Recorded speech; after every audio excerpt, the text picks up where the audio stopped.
来让我一下，安妮，让我一下，好了，好，乖啊，就在这里坐好啊，听话。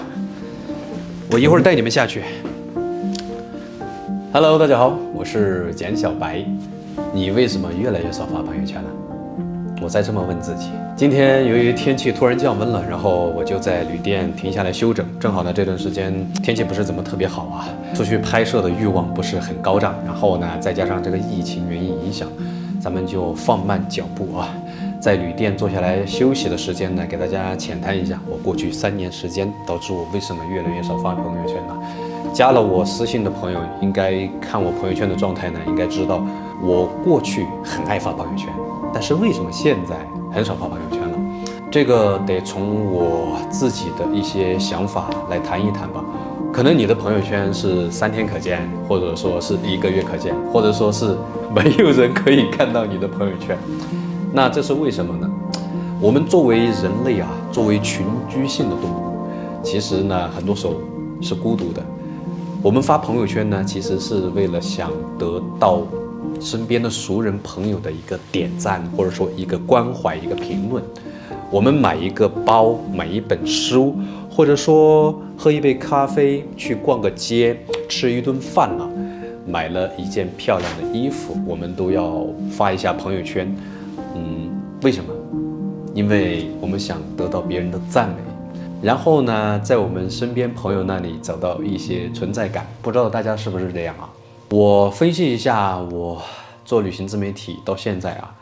发朋友圈越来越少的一个状态。我从2019年开始做自媒体的时候，其实那个时候我是发朋友圈比较频繁的。然后我从我买车啊，买那个黑色的比亚迪F0准备的时候，然后呢再出发整个过程记录下来，然后我发朋友圈啊，然后把那些视频转发到朋友圈。很多朋友看到我居然要买这么一个破车，然后进藏啊，觉得我这是一个冲动却又了不起的举动，纷纷给我点赞啊、评论啊，就鼓励我、支持我，小白加油，你可以的。那个时候呢，我感觉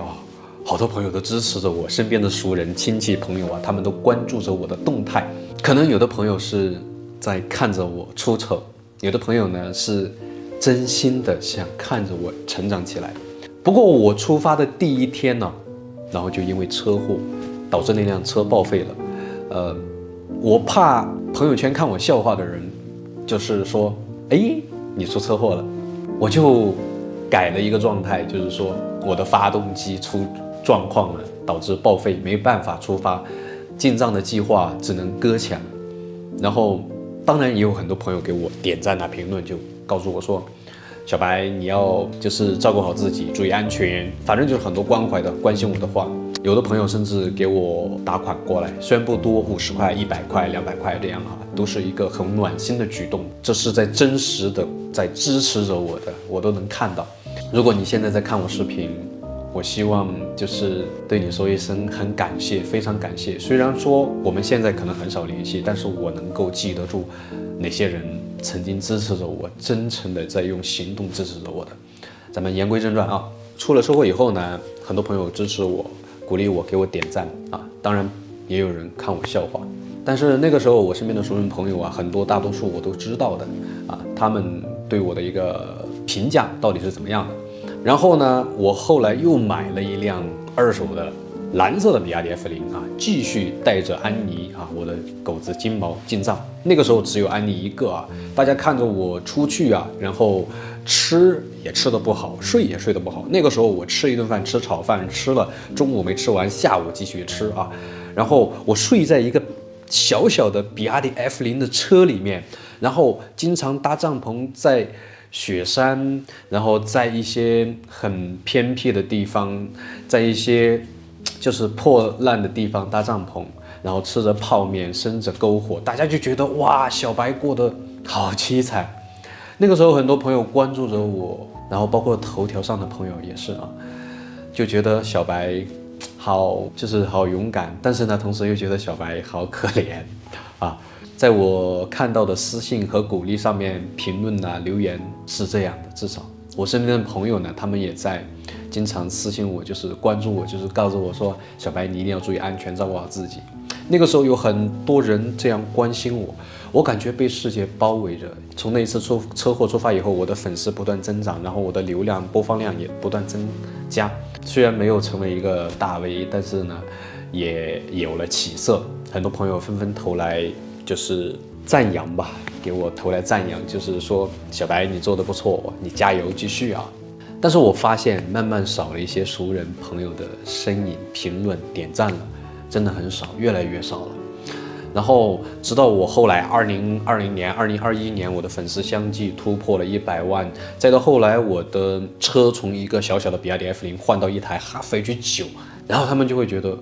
哇，小白怎么突然间变得有钱了？然后我又拖着房子又出去旅游，然后这样他们会觉得可能我不需要关注了。所以那个时候我发一个朋友圈，然后他们都很少给我点赞评论。我说的是朋友圈，不是我的头条。至于头条上的话，私信和评论的话，他们就对我的一个看法就是小白飘了，小白就是从一个小车换成大车啊，好像忘了初心了，然后不像以前那样了。因为你们知道的，我在开始慢慢转型做我的视频的主题，就像我现在的视频主题，我要拍什么做什么。我从来没有就是忘了我自己的初心，我一直脚踏实地的在路上做我自己想做的事情。但是呢，很多朋友就离我而去，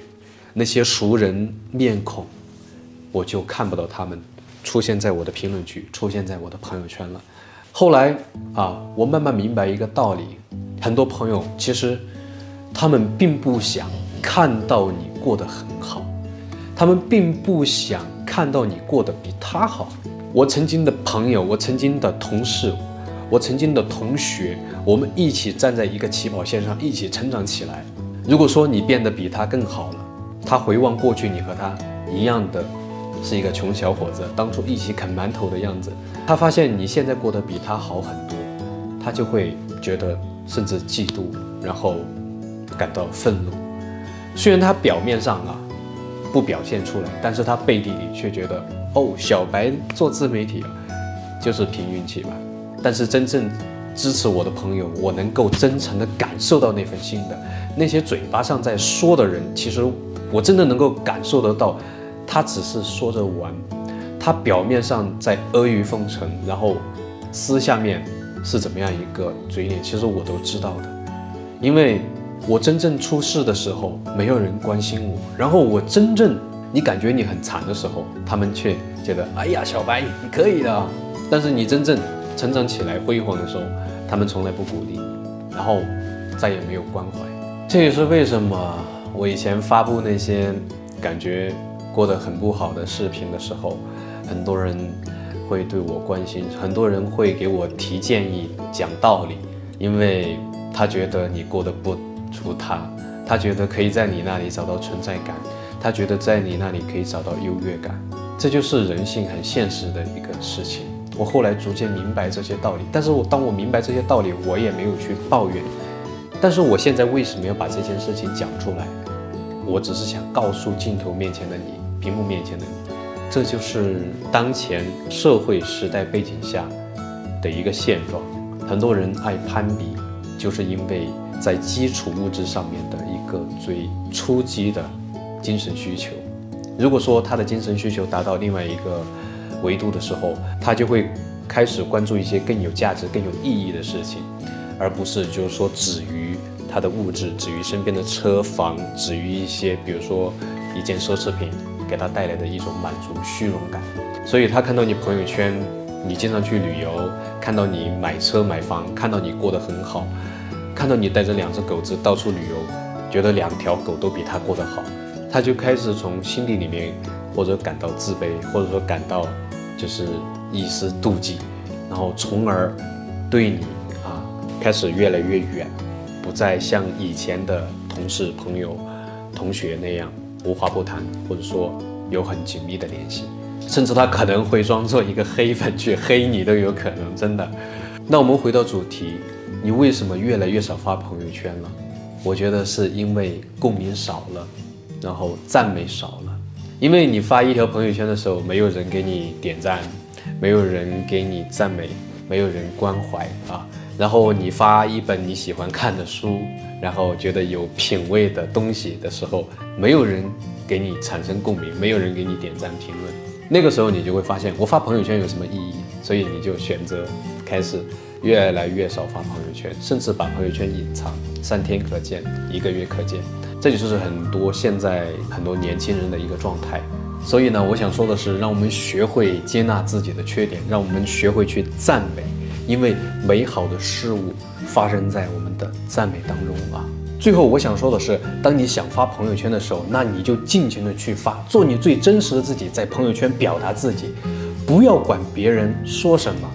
不要想着有多少人给你点赞，多少人评论支持你、赞美你，你只是在记录你自己的生活，仅此而已。